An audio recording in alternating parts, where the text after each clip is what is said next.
So in today's video, we are going to see commands, skills, subagent, hooks, and plugin.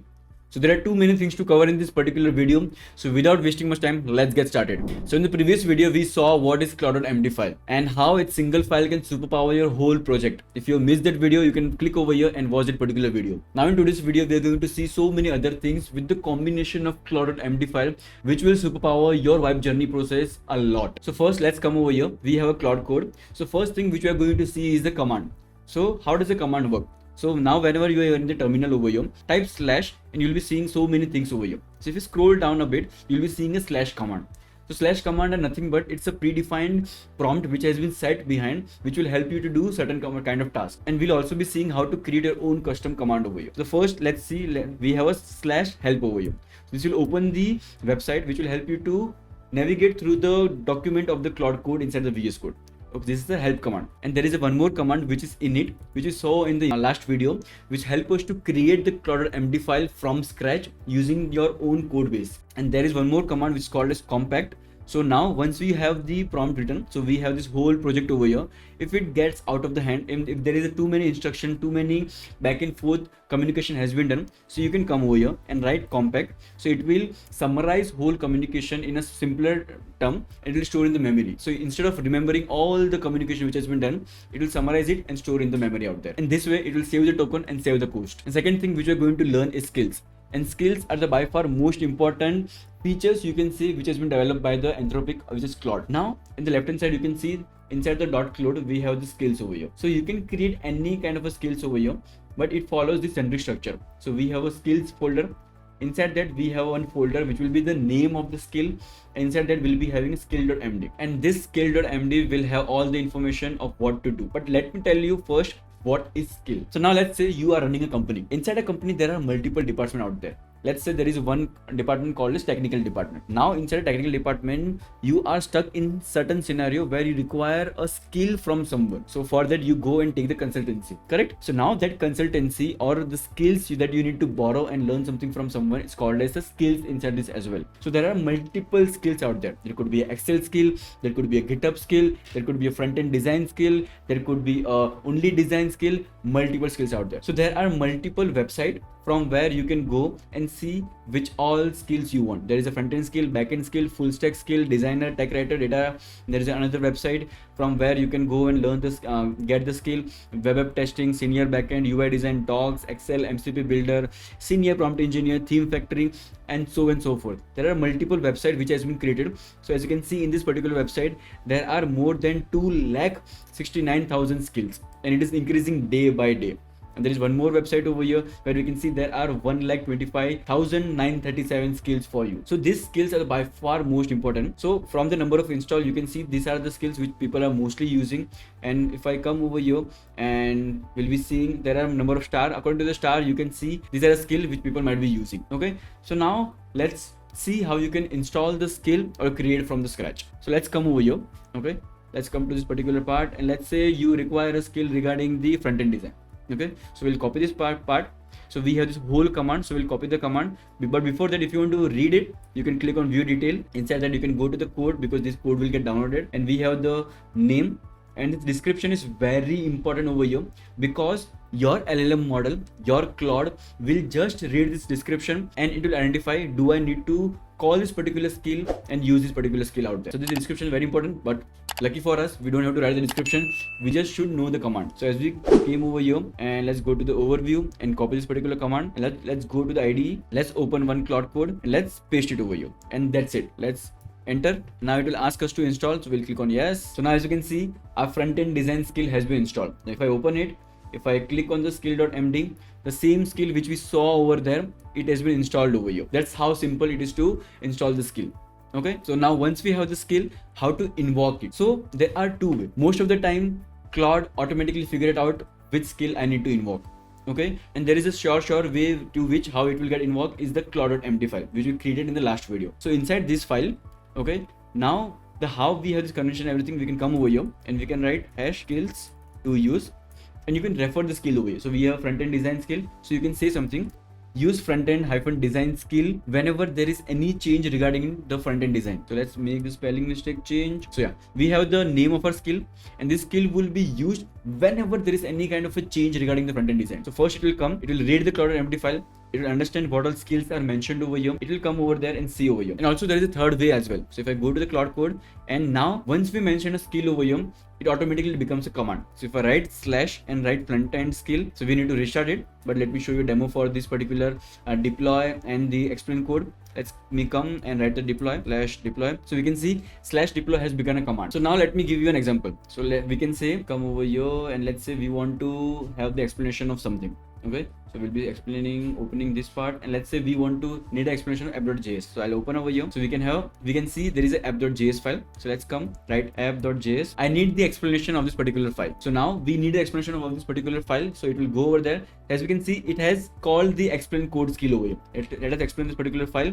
Inside this we can see all the things over here. So the skill is telling that compare the code to something from everyday life, make it memorable. Then we have the ASCII diagram, walk through the code step by step, highlight the gotcha. These similar things should be mentioned over here. So you can see we have the analogy which was mentioned over here. Compare the code to something from everyday life. So think of app.js as a table of content of a book. It doesn't contain the actual chapter content. It just decides the order the chapter appears in and whether to show the loading splash screen before you start reading. Then we have the data flow, which we mentioned on the ASCII diagram. Then we have the step-by-step walkthrough, which we mentioned over here, code step-by-step. Then we have the gotcha, which was mentioned over here. So whenever we write a prompt, it first go through the claude.md. If there is something written in the claude.md, or it by default understand the skills over there. So that's how important skills is. Now the third thing which we are going to understand, again the most important thing, is a sub-agent. So without a sub-agent, you do the chat. Claude read 40 files. All the 40 files lives in your context. Then the context get bloated and the response start getting degraded because there are too many instructions or context out there. Now with the sub-agent, what it does, you write a prompt in the context. So now you write the prompt in the chat. Now there are multiple sub-agent with a specific task. So now your task goes to the one of the sub-agent. That particular sub-agent read the 40 files on its own context. So there are multiple agent out there. Every agent has its own context. So now that particular sub-agent understand the context, it summarize you in the 200 word and then give it to your chat. So now what happens, instead of single agent remembering all the 40 files, now it just remember the 200 word summary, and that's more than enough for that particular LLM. And that's how important this particular sub-agent are. So how does the sub-agent work? So inside the .claude, we have this particular folder called as agents. Inside the agents, we have the MD file. There is a code reviewer.md. Okay, this is a code reviewer agent which has the name, and again the description is very important because from the description only it will understand when I need to call this particular agent. Then we have the researcher, then we have the test writer. So let's do one thing. Let's invoke this particular code reviewer. So for that, let's come over here. Let's click on this. Now we need to have the code review. So as we can see in the Git, we have the multiple changes over here. Okay, so we'll do one thing. So now we'll ask this particular LLM to go and code review all of them. So now we have the changes in our Git. So now your job is to go and code review all of them and let me know. So now we have done this thing. After invoking this particular prompt over here, it went through all the process over here. And at this particular line, if I zoom in, we can see the task was invoked. This was the code review agent which we created was invoked, and it gave us this summary as it was mentioned inside that. After that, if we again see that particular code review agent, it says that return the structured report like critical, warning, info, what looks good. And if you see the response over here, we can see we have the similar structure. We have the critical, we have the warning, we have the what looks good, and verdict over here. So that's how the agent work. So now you might be confused, what is the difference between skill and the agent? Because both get invoked, both do the certain task what is mentioned inside the markdown file and give us the report. Skill is the particular consultancy skill which we are getting from the person, but it get invoked in the particular session itself. Now in the other case, the agent is something which get invoked in the another tab or another session where it has its own context, own memory. So instead of a single session remaining all the context and increasing your cost, we delegate a particular task to the sub agent and does the task, we get the summary, and then we write it over here. That's a very two different concept which you will understand when you do the practice out there. Now the fourth thing which we need to understand is the hook. So let's first understand the hook lifecycle. So whenever the session starts, okay, it means that whenever we started this session over here, whenever we submit the prompt, as you can see we have the user permits on. So as you can see we have a user's prompt submit. We have all this agentic loop over here. First there is something called as PreToolUse. Then there is a permission request. Then there is a PostToolUse, sub agent start which we just saw. then the task completed, stop, terminate idle, pre-compact, and the session end. These are all the different stage in which this agentic loop work over here. So now the hook is nothing but an automation. What does it mean? So now you can write something that whenever our session reaches the PreToolUse, then do this. Whenever a session reaches task completed, then do this. Whenever a session reaches the PostToolUse, then do this. Hook stores what kind of automation need to be done when that particular agent reaches any kind of a particular loop out there. And unlike agent and skill, which have their own particular folder, hook is written inside the setting.json. If you open setting.json, this is how the hook look like. So we have a key over here where we have the PostToolUse, which we saw over here, PostToolUse.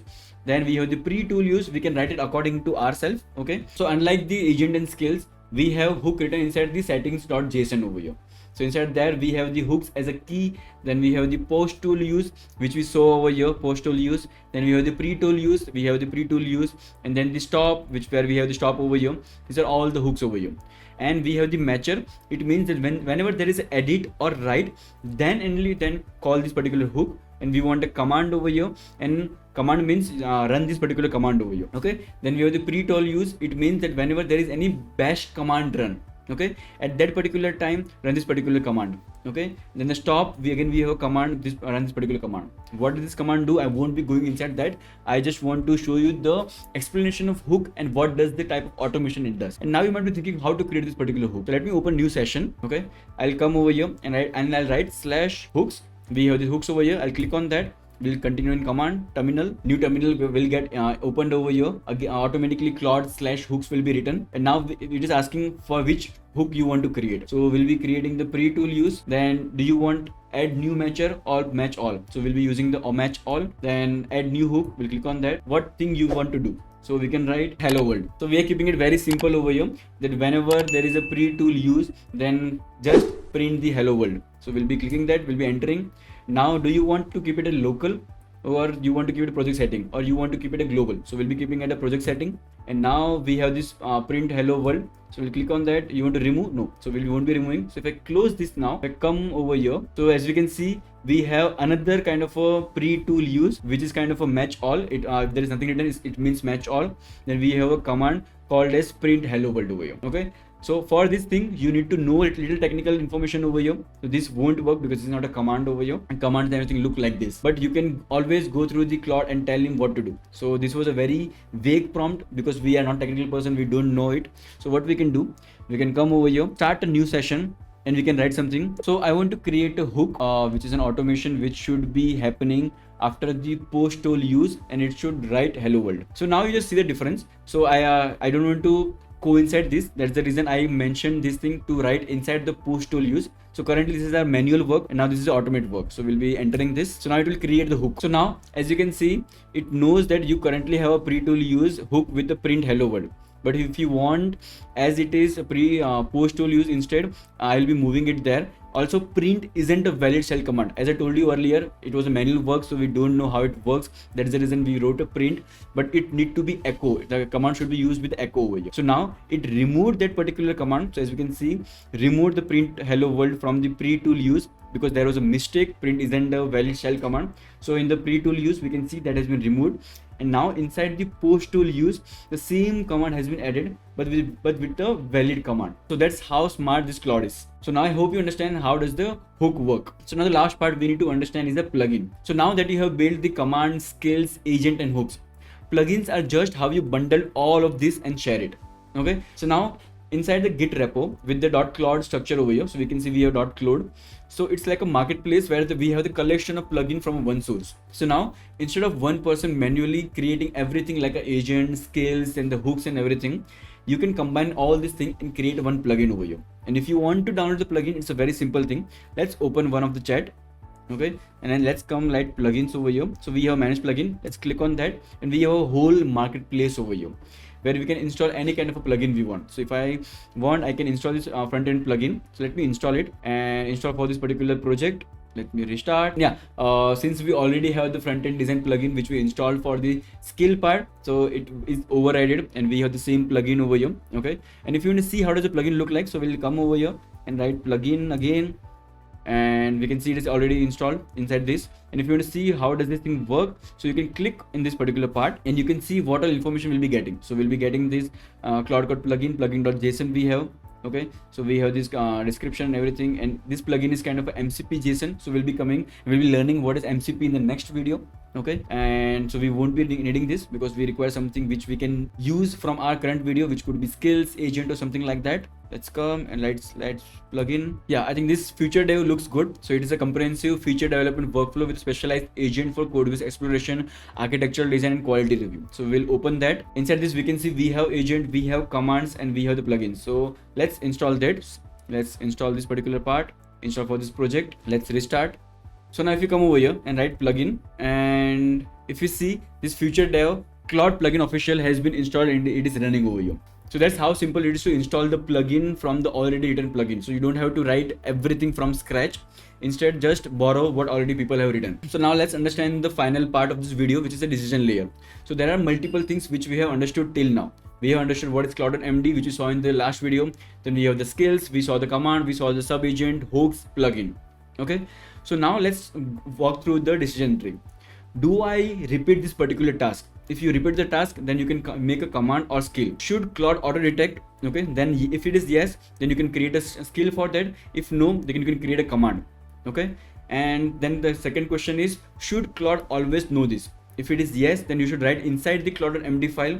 If it is a short, if it is a very big detailed one, then you should make a skill for that. And the third question is, does this need its own context? Then if it is it doesn't require context, then you should create a subagent. If it is a quick read only, explore subagent, general purpose agent, background. There are multiple kind of subagent out there. Then fourth question is, must this always happen automatically? If it should happen automatically, then if we should create a hook for that. If it is simple command hook, then prompt hook, agent hook, there are multiple types of hook. If you want to share this with the team, yes, then create a plugin for that. So this is a decision tree which you should create in your mind and then work accordingly. And there is also comparison matrix over here.